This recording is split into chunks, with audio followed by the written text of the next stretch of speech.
শিখা দরকার। হযরত আলী রাদিয়াল্লাহু বলেন, রাদিনা কিসমাতাল জাব্বারি ফিনা লানা ইলমুন ওয়ালিল আদাই মালু ফাইনাল মালা ইয়াফনা আন করিবিন ওয়া ইন্নাল ইলমা ইয়াবকা লা ইয়াসালু।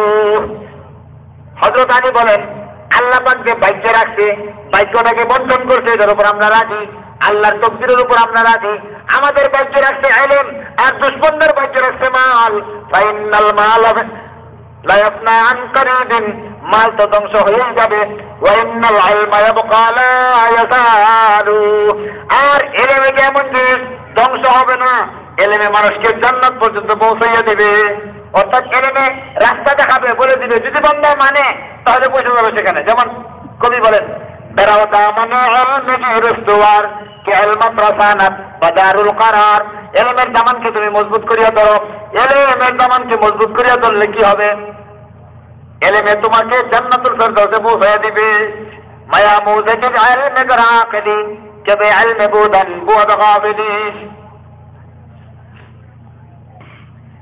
জ্ঞান যদি তোমার থাকে, ইলম ছাড়া, দ্বীনি ইলম ছাড়া, কুরআন হাদিসের ইলম ছাড়া, আল্লাহকে পাওয়ার ইলম ছাড়া অন্য কিছু জিনিস শিখিও না। ইলম ছাড়া থাকাটাই গাফলত। গাফলতে মানুষকে জাহান্নামে নেয়। মাহাদের কথা। এই জন্য যে সমস্ত ভাইয়েরা মাদ্রাসায় দ্বীনি ইলম শিখে এরা ঠকে নাই, আর যারা তাদের সন্তানকে মাদ্রাসায় পড়ায় এরা ঠকে নাই। আল্লাহ পাক এদের মর্তবা রাখছে আসমানের বহুত উপরে। এই ব্যাপারে লম্বা চূড়া আলোচনা আছে। আমি দুই থেকে ফজিলত বললাম। আমার আব্বা বলতেন, আমি ইলম শিখো, মালের ফিকির করিও না, মালের ফিকির করিও না। হাতিয়া মুফতি সাহেব রহমতুল্লাহ বলতেন, মাল বানানে কি ফিকির মত কিয়া করো, মাল বানানোর ফিকির করিও না, ইলম শিখো, আমল করো, ইখলাস দিলের ভিতরে ঢুকাও, আল্লাহ কামিয়ে বিধান করবে। আমার আব্বাজান বলতেন, কইলে ইলম অর্জন করো, কি খাইবা, কোত্থেকে খাইবা, এর চিন্তা তোমার না, এটা মাওলায় করবো, এটা তোমার কাম না, এটা তোমার কাম না। তো উনি একটা মিশালও দিতেন, আমার মনে হয়ে গেছে, আমি বলতেছি। এটা মিশাল দিছিলেন, কয় মনে করো এক রাজার মেয়ে আছে, একটা মাত্র মেয়ে, সন্তানাদি আর কিচ্ছুই নেই। সে চিন্তা করছে, আমি তো মারাই যাব, আমার এই মেয়েকে যার কাছে বিবাহ দিব সে এই দেশের রাষ্ট্রপতি হবে। চিন্তা ভাবনা করতেছে, পুরা দেশের দুর্ডাক্কর বদলিয়া মেয়ে একটা পাইছে, না ছেলে একটা পাইছে, বিবাহ দেওয়ার জন্য সিদ্ধান্ত করে ফেলছে। তো ছেলের বাড়ি 3 মাইল দূর, রাস্তায় লাল শালু কাপড় দিছে, 2 সাইডে কাপড়, এবং ফ্রিজের উপর দিয়েও লাল কাপড় দিয়ে দিছে। গাড়িগুলো যে আসবে, পাইজারুগুলো, এগুলো যেন ওই কাপড়ের উপর দিয়ে আসে, ফ্রিজের উপর দিয়ে না আসে। এবং রাজার যত ক্ষমতা, টাকা পয়সার লাইনে, অন্য লাইনে সব ব্যয় করছে, লাল নীল বাতি দিয়া পুরা দেশ লাল করে ফেলছে। আর ফোন করতেছে, আমার জামাই বাবা আসেনি, এখন কোথায়, এখন কোথায়, এখন কোথায়। তো ফোন করতে করতে একবার কয়, আপনার জামাই যে গাড়িতে উঠতেছে 5 টাকার চনাপুট কিনতেছে। কেন চনাপুট কিনে? সে বলতেছে, শ্বশুর বাড়িতে যাবো বিবাহ করতে।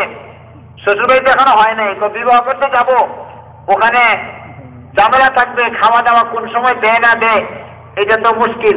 কিছু চনাপুট কিনে নিয়ে নেই পকেটের ভিতরে, যে সময় খিদা লাগে একটু একটু খাইবো আর পানি খাবো। এই কথা শোনার পরে বাচ্চা তো নার্ভাস হয়ে গেছে। হায় হায়, যার জন্য আমি কোটি কোটি টাকা ব্যয় করলাম, রাস্তাঘাট সব অন্যরকম করে ফেলছি, আর তার মনের ধারণা এটা যে এখানে হইলে খানা কোন সময় দিব না দিব, এই ছেলের কাছে আমার মেয়ে বিবাহ দিলে কি হবে। তো আমার আব্বা জিজ্ঞাসা করছিলেন, আচ্ছা তোমরা বলো তো দেখি, এই লোকে কি, এই বাচ্চাই কি তার মেয়েকে এই লোকের কাছে বিয়ে দিবে? কথা বলে না। এরকম ছোট মন তো আমার রাজ্যই শেষ করে ফেলবেছে। আমার পিতা বলতেছিলেন, দেখো তুমি যখন মাদ্রাসা এখনো পড়ো নাই, যাচ্ছ নিয়ত করে। আল্লাহ রসুল বলেন, আল্লাহ ফেরেশতাদেরকে হুকুম করেন এদের থেকে বরকত হাসিল করার জন্য তোদের পর বিছাইয়া দিয়ে। এটা কি ওই বাচ্চার ওই লাল শালু কাপড়ের থেকে কম না বেশি? এটা যদি প্রথম ফজিলত হয়, দ্বিতীয় ফজিলত কি হবে আল্লাহ ভালো জানে। এটা প্রথম ফজিলত, প্রথম লাভ। এখন যদি যেই তলেবের দিলের ভিতরে এই জিনিস থাকে, ওরে আমি তো দাওরায় হাদিস পড়বো, সরকারি কোনো সার্টিফিকেট আমার হবে না, এইটা হবে না, ওইটা হবে না, আমি খাবো কি করি, আর টাকা পয়সা পাবো কোথায়? এই জন্য সরকারি মাদ্রাসায় পরীক্ষাও দিতে হবে, কলেজেও পড়তে হবে, ব্যবসা বাণিজ্যের মধ্যে লাইনে রাখতে হবে, আবার মাদ্রাসায় পড়তে হবে। এরকম মন মানসিকতা যদি কারো থাকে, আল্লাহ পাক রব্বুল ইজ্জত কে ব্যক্তিকে ইলম দিবেন। মুখের কিছু কথাবার্তা, কিছু কোরআন হাদিস মুখস্থ করতে পারবে সে, কিন্তু সহিহ ইলম যেটা আল্লাহ পাক রাসূল সাল্লাল্লাহু আলাইহি ওয়াসাল্লামকে দান করেছিলেন, সাহাবায়ে কেরামকে দান করেছিলেন, ওই ইলম এই ব্যক্তির সিনার ভিতরে আসবে না। ইলম আসার জন্য শর্ত হলো প্রথমে আগে ইলমের উপযুক্ত হইতে হবে। প্রথম নিয়ত যদি এটা থাকে যে আমি কি করিয়া খাবো, খাবার একটা লাইন করিয়া লই, ব্যবসা বাণিজ্যের একটা লাইন করিয়া লই, আল্লাহর উপর ভরসা না থাকে, এই লোক কখনো সঠিক ইলম পাবে না, কখনোই না। উনি আরেকটা মিশাল দিয়েছিলেন, কোনো মেতর যদি রাস্তা দিয়ে হাঁটিয়া যায়, বালতি হাতে থাকে আর বলে লেট্রিন সাফ করাইবেননি, কেউ যদি বলে আমি লেট্রিন সাফ করাইবো, সে খুশি হইয়া যায়। এই জন্য খুশি হয়, বাথরুমের ভিতরে পায়খানার মধ্যে আমার বালতিটা পুরানোর সঙ্গে সঙ্গে আমি 200 টাকার মালিক। ওমিয়া তুমি সকাল থেকে সন্ধ্যা পর্যন্ত, রাত্রে শেষ রাত্রে সবসময় কোরআনের পাতার মধ্যে হাত লাগাইতেছো, আর তোমার দিলের ভিতরে এই যাবে হাইরে কি খাবো, ওই মেতরের নিয়ত তো তোমার দিলের ভিতরে নাই। মেতরে কয় পায়খানার মধ্যে হাত লাগাইলে 200 টাকা পাবো, আর তোমার রিজিকের ব্যবস্থা কোরআন শরীফের পাতার মধ্যে হাত লাগাইলে হবে না। এরকম ছোট মূল্যে তুমি ইলম শিখতেছো, তোমার বুঝি আল্লাহ ইলম দিব?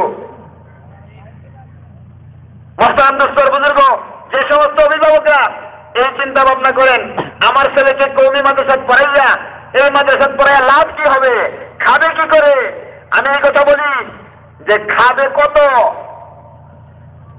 খাওয়ার সীমা নাই। দুনিয়াতে খাবে, আখিরাতে খাবে, জান্নাতে খাবে। যে সমস্ত লোক বলে খাবে কি করে, তারাই বলবে হায় হায় আমাদের খাওয়া নাই, 1000 বছর উপবাস, কি করি, খাওয়াও খাওয়াও, সুপারিশ করো।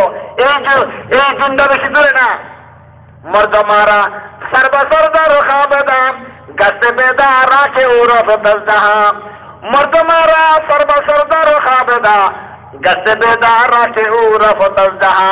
দুনিয়ার সকল মানুষকে তুমি ঘুমন্ত মনে করো, জাগ্রত হয়ে দেখছি যে ব্যক্তি চোখকে বন্ধ করিয়া দুনিয়া থেকে চলে গেছে। আল্লাহ রাসূল বলেন, কুন আলিমান আও মুতাআল্লিমান, হয়তো তুমি আলিম হও, না হয় আলিমের ছাত্র হও, না হয় আলিমের কথা শুননেওয়ালা হও, কমপক্ষে আলিমকে সাহায্যকারী হও। ওয়ালা তাকুন খামিসা, সাবধান পঞ্চম কিসিমে পড়িও না, সম্ভাবনা আছে তুমি ধ্বংস হইয়া যাইতে পারো। মুহতারাম দোস্তর বুজুর্গ, ইলমের দৌলত যে অর্জন করলো, সে বিরাট দৌলত অর্জন করলো। এই জন্য ভাই বিচলিত হওয়ার কিছু নাই। আল্লাহ পাক নিয়ামত দিছে দুনিয়ার মধ্যে ইলম, যে এই নিয়ামত হাসিল করলো সে বহুত হাসিল করলো। একটা বিষয় দুটো কথা বললাম।